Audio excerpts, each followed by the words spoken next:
Let's go to Shauna in Texas. Welcome to the Line of Fire. Hi, how's it going? Going well. Thank you, Shauna. So I can give you a little background on me. I left the LGBTQ community recently. I was a lesbian, and now I'm just a celibate Christian. I left a 15-year relationship, actually. But anyways, so my experience as a Shauna, child do you mind if I just ask you a question first? Is that okay? Sure. Yeah. I know this may be getting ahead of things, but was there anything in particular that caused you to make this break after 15 years? About 3, and this was recent, like a few months ago where I left it, but about 3 years ago, I guess, I felt compelled. I prayed a lot. I basically told God, like, I can't make this decision on my own. Like, I personally don't know what the right thing to do is, so I need you to kind of pull me out of it if it's not the right thing.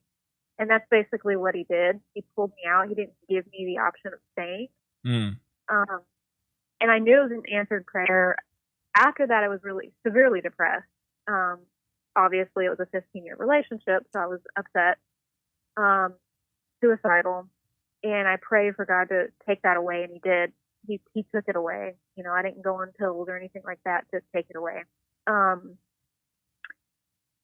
He just continuously has been answering my prayers. You know, I joined a church, getting counseling, stuff like that. But, you know, as a child, I also was compelled by God, as a very young child, that, and I don't want to sound crazy, but I felt I was going to see the end times as an adult. Like, I always felt like I'm not going to get old. I'm going to see the end times. Don't ask me why I felt like that, but I just did. Well, you're one of many, Shauna. It's not that odd. Yeah. You read the Bible, you hear about prophecies, and you have that deep feeling. Yeah, understandable. Yeah, go ahead. And when I was praying for God to pull me out, if it's the right thing to do, that was another thing that was on my heart.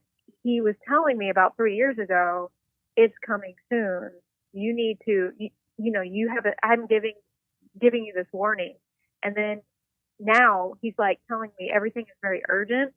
I need to tell people about this, and I need to encourage people to tell the truth. And I was in the live chat talking about this earlier. Tell the truth in love.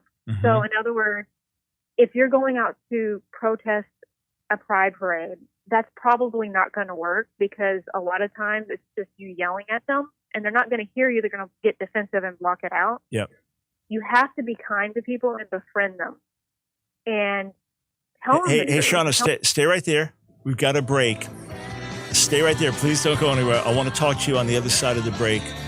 What you're saying needs to be heard, and I got a bunch of questions to ask as well. Friends, we'll be right back. I'm speaking with Shauna from Texas. As a child, felt that the Lord showed her that she wouldn't grow old, that she would live to see the return of Jesus, the end times. She ended up in a lesbian lifestyle, lesbian relationship for a 15-year period. She really sought the Lord about 3 years ago, asking if she was doing the wrong thing, that God would deal with her, that he has now brought her out of that relationship. Several months ago, she broke it off, struggling with depression. After that, God helped her without need for pills.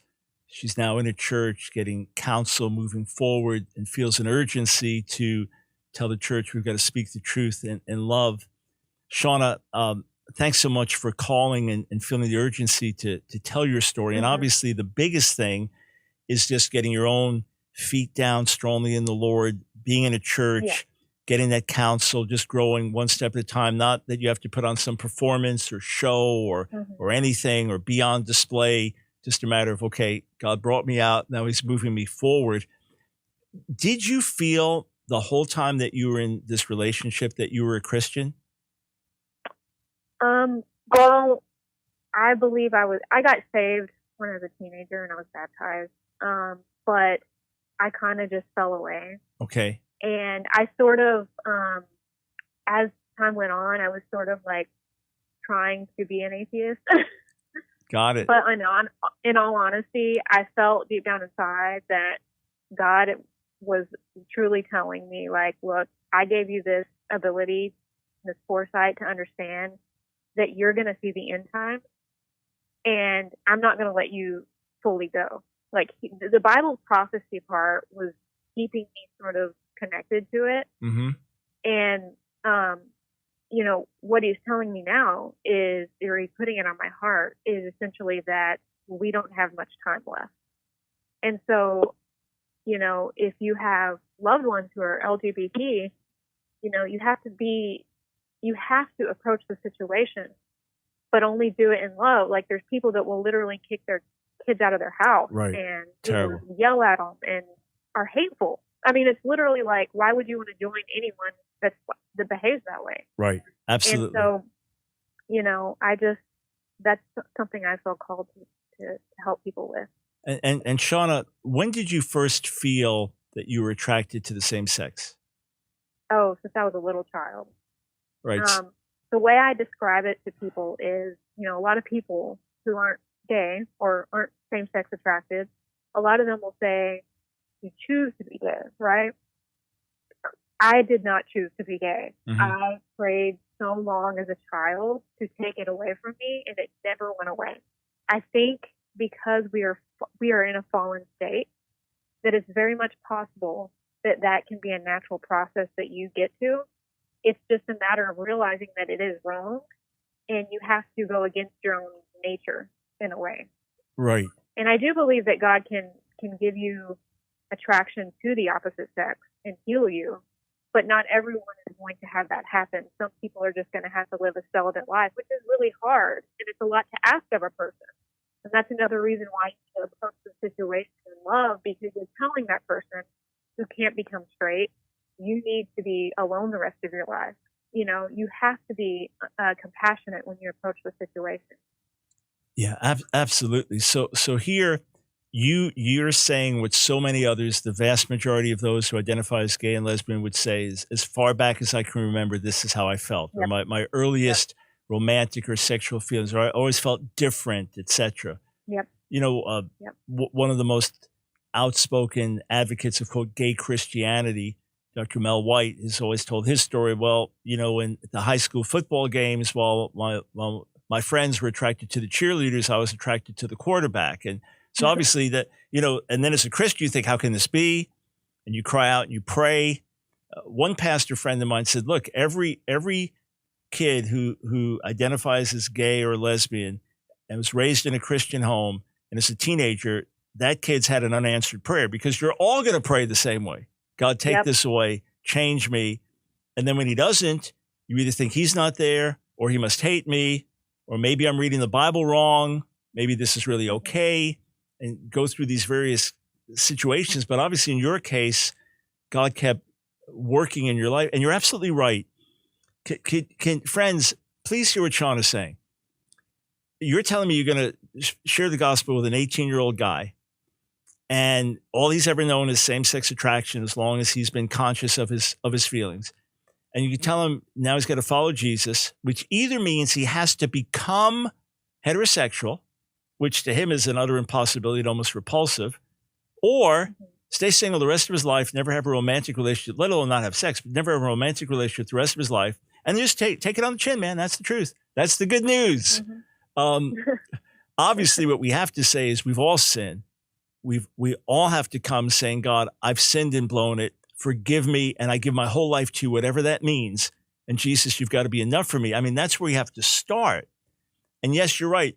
Many do change. I know many who have genuinely gone from homosexual to heterosexual, others who've had a massive diminishing in homosexual attraction and like a faint heterosexual attraction enough to grow into a relationship with someone of the opposite sex, and others who say, hey, I'm same-sex attracted, but I say no to it. It's not of God. It's not right. I say no to it, and God's more than enough.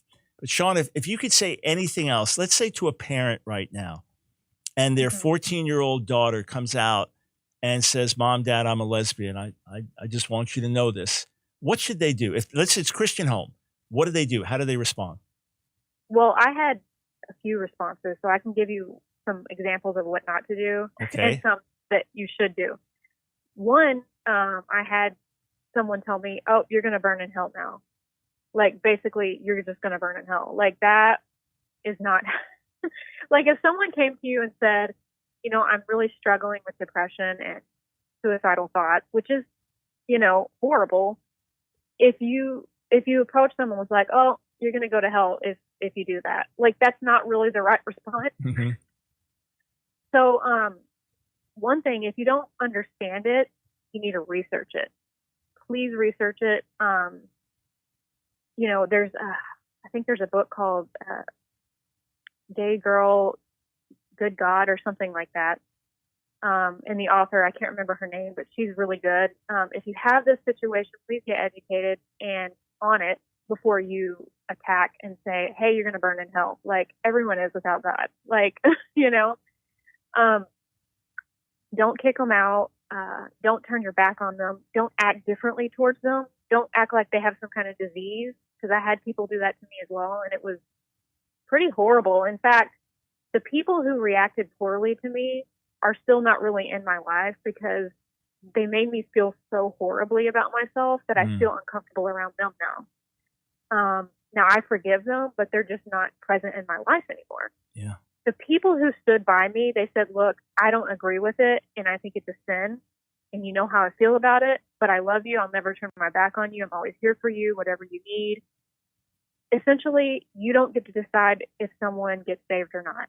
You can only tell them the truth, you know, and if they reject the truth. But the thing is, if you at some point down the line as a gay person are like, I wonder if I'm really right or I'm really wrong, and you remember how your relative treated you that was doing the right thing, you will go back to that person. Yeah. You know, I did the same thing. The way I was treated in a good way, I went back to those people, and I remember how they treated me, and and they encouraged me, and they're there for me. And that's another thing with the church. You know, when someone like me comes into the church, they need connections, because they're going to lose not only the people they were in a relationship with, but a lot of their friends, because a lot of their friends are LGBT. Yep. They need connections. So it's really important for people who just go to church on Sunday, sit in the pew, and then go home. They need to reach out and make connections, invite them over, befriend them, go to events together, because, again, a lot of these people are alone, and they need that. Mm. Well, I'm just sitting here thrilled, thinking it's as if you've been ministering in this way for decades. I mean, the wisdom in what you're saying, the importance of what you're saying. I heard from a friend of a friend. This was a couple that the man and his wife had both come out of homosexuality, and now they were happily married, and they were ministering to gays in New York. And they said that they heard more than once from someone who came out of homosexuality, got saved, was going to church, and then fell away, and said, I had more fellowship in the gay bar than I did sitting in a church building looking at the back of somebody's head in a church service. So building relationships, and for parents, that's your kid. It's still your kid. And parents, when think of how difficult it is for your kid to come out and say what they say. And they're not telling you, I hate God, I'm going to be a champion of rebellion, I hate you. They're just telling you, this is going on in my life, and you need to know. And the last thing they need is rejection, hatred, condemnation. And parents, trust me, they know how you feel. They know your beliefs. Yep. You tell them once, just like Shauna said, you know how we feel. You know, we believe that to act on this is sinful, but you're a child, you're a friend. I was in Singapore, Shauna, with maybe 5,000 or 6,000 folks at a big meeting, and we were having a young people session. And I said, okay, so your best friend, you're 15-year-old guys, and your best friend says, hey, I got to tell you something really heavy. I mean, it's really heavy. You sit down together, you're Christian kids, and the kid says, I'm gay. How do you respond? I said, the response is, I thought you had something heavy to tell me. You're my friend. Let's diffuse the whole thing. All right, you struggle with same-sex attraction. Okay, you're my friend.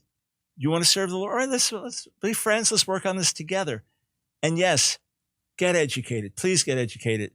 Shauna, I'm so glad you took the time to call and share this. I have one more comment on the trans side of it. Yep, go ahead. Not to interrupt you, but as someone who was very much a tomboy growing up, in a generation where I didn't even know transgender existed. I can almost guarantee you, if I had seen the enormous amount of YouTube videos about becoming transgender, I would have probably considered it because I was such a tomboy. I love to play with the boys. I'm 100% a woman. Like, I'm not confused about my gender at all. But I can almost guarantee you I would have at least questioned it back, you know, if it had been this way.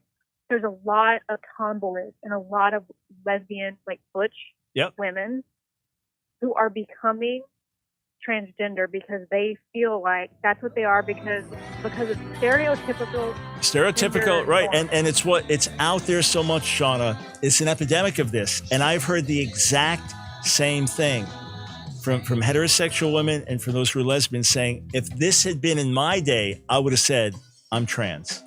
Hey friends, I hope you enjoyed that video. If you did, click on one of the boxes on the screen, check out another one of our videos, and be sure to subscribe and hit that notification bell so that you don't miss a single video. You know, we discovered that about 60% of you that are watching our videos aren't subscribers. So subscribe today.